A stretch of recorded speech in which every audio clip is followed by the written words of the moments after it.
Indo British advanced pain clinic నొప్పిమాయం surgery దూరం for appointments 9155515563. భారత చరిత్రలో రైతుకు పెట్టుబడి వ్యవసాయానికి ఇచ్చిన మొట్టమొదటి ప్రభుత్వం తెలంగాణ ప్రభుత్వం, మొట్టమొదటి నాయకుడు కేసీఆర్. అయితే 72,000 కోట్ల రూపాయలు రైతుల ఖాతాల్లో నేరుగా జమ చేయడానికి ప్రేరణ అయింది. అసలు ఆ పథకం ఎందుకు తేవాల్సి వచ్చింది అది చెప్పకపోతే, ఆనాటి పరిస్థితులు ఆకలింపు చేసుకోకపోతే, బ్యాక్గ్రౌండ్ అర్థం కాకపోతే, పథకం ఎందుకు ప్రారంభించాల్సి వచ్చిందో దాని నేపథ్యం తెలియకపోతే మనం ఏం మాట్లాడతాం అధ్యక్ష? ఇంకోటి నేను వారిని కోరుతా ఉన్నా అధ్యక్ష, నీతులు మాకే కాదు కదా చెప్పాలి. విప్ గారు మీరు మీ సభ్యులకు కూడా చెప్పాలి. మరి మేము వడ్లే కొనలేదట, మేము కొననేయలేదు, వ్యవసాయమే జరగలేదు, పద్ధతి కాదు. దయచేసి మీరు మీ సభ్యుల దిక్కు చూసుకొని వాళ్ళతో నేర్పించి ట్రైనింగ్ ఇచ్చారు అధ్యక్ష 2 రోజులు. మరి వాళ్ళకి ట్రైనింగ్ చక్కగా ఇచ్చింటే బాగుండేది కదా అధ్యక్ష. అధ్యక్ష మేము ఒకటే అంటున్నాం అధ్యక్ష, ఆ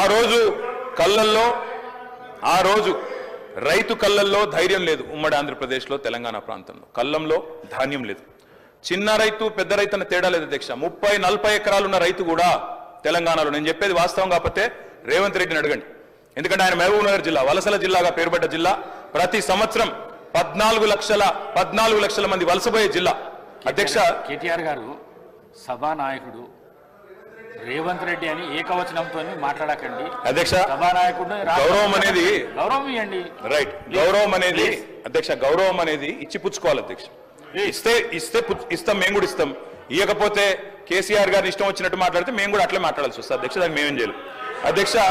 20-30 నేనేం తిట్టలేదు కదా అధ్యక్ష, నేనేమన్నా అధ్యక్ష పేరు పెట్టి పిలిచిన గంతే కదా. అదే ఏకవచనంతో పిలవకండి మీరు చాలా అధ్యక్ష. ఓకే రైట్ అధ్యక్ష. మీకు చెప్పాల్సిన అధ్యక్ష 20-30 ఎకరాలు ఉన్న రైతులు కూడా, పాలమూరు లాంటి జిల్లాలో 20-30-40 ఎకరాల రైతులు కూడా హైదరాబాద్కి వచ్చి కూలీ చేసుకునే పరిస్థితి అధ్యక్ష. ఇది వాస్తవం. ఎందుకంటే నీళ్లు లేవు, కరెంటు లేదు. అట్లాంటి పరిస్థితుల్లో రైతులు కూలీలుగా మారి అడ్డా మీది కూలీలుగా ఇక్కడ హైదరాబాద్ లో పనిచేసిన దుస్థితి. అందుకే మేము 20 ఎకరాలు 10 ఎకరాలు 12 ఎకరాలని కోతలు పెట్టలేదు అధ్యక్ష. తెలంగాణ ప్రాంతంలో నీళ్లు లేక ఎన్ని ఎకరాలున్నా రైతు కూలీగా మారిపోయిన దయనీయమైన పరిస్థితి ఉండే కాబట్టే మేము ఆలోచన చేసినాం అధ్యక్ష. మేము ఆనాడు మొట్టమొదటి ప్రాధాన్యతగా తెలంగాణ రాష్ట్రం ఏర్పడిన తర్వాత వ్యవసాయ రంగాన్ని తీసుకున్నాం. వ్యవసాయ రంగం, సాగునీటి రంగం. ఎందుకంటే నీళ్లు, నిధులు, నియామకాలను ఉద్యమ కాలంలో మేమే చెప్పినాం అధ్యక్ష. అందుకే నీటి విషయంలో ప్రతి నీటి బొట్టును వడిసి పట్టి గోదావరి గాని కృష్ణ గాని సాగునీటి అందించాలి, ఖచ్చితంగా రైతుల బీళ్లకు ఖచ్చితంగా నీళ్లు ఇవ్వాలని ఒక ఎజెండాతో పనిచేసినాం. ఆ పునర్నిర్మాణ కార్యక్రమం తీసుకున్నాం అధ్యక్ష. అందులో భాగంగానే అధ్యక్ష, రైతు చల్లగా ఉంటే పల్లె చల్లగా ఉంటుంది అధ్యక్ష. పల్లె కూడా అందరూ బాగుంటారు. ఎందుకంటే గ్రామీణ ఆర్థిక వ్యవస్థకు రైతు కేంద్ర బిందువు. ఆ రైతు బాగుంటే రైతు చుట్టూ అల్లుకున్న అన్ని కుల వృత్తులు బాగుంటాయి అధ్యక్ష. ఆ ఉద్దేశంతోనే వ్యవసాయాన్ని స్థిరీకరించాలనుకున్నాం. మేము రైతు బంధు పెట్టింది ఊరికనే పెట్టలేదు అధ్యక్ష. మా ఉద్దేశం వ్యవసాయ స్థిరీకరణ, వ్యవసాయ స్టెబిలైజేషన్, అగ్రికల్చర్ స్టెబిలైజేషన్. ఆ కార్యక్రమంలోనే కొన్ని విప్లవాత్మకమైన కార్యక్రమాలు తీసుకున్నాం అధ్యక్ష.